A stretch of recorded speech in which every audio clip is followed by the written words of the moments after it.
السلام علیکم ورحمۃ اللہ وبرکاتہ۔ حدیث مبارک۔ عنوان: برا شخص کون؟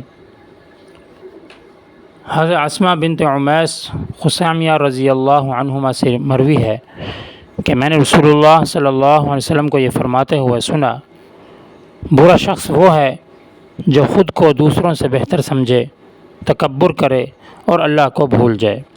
برا شخص وہ ہے جو ظلم کرے، فساد کرنے میں حد سے تجاوز کرے اور جبار و قہار رب کو بھول جائے۔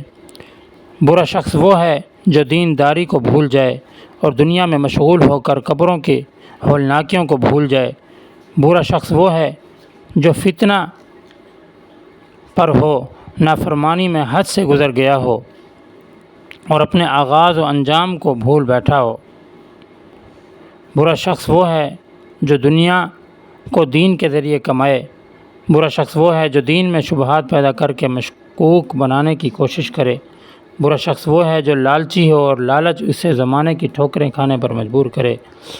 برا شخص وہ ہے جو نفسانی خواہشات کا پابند ہو اور وہ خواہشات اس کو گمراہ کرتی رہتی ہوں۔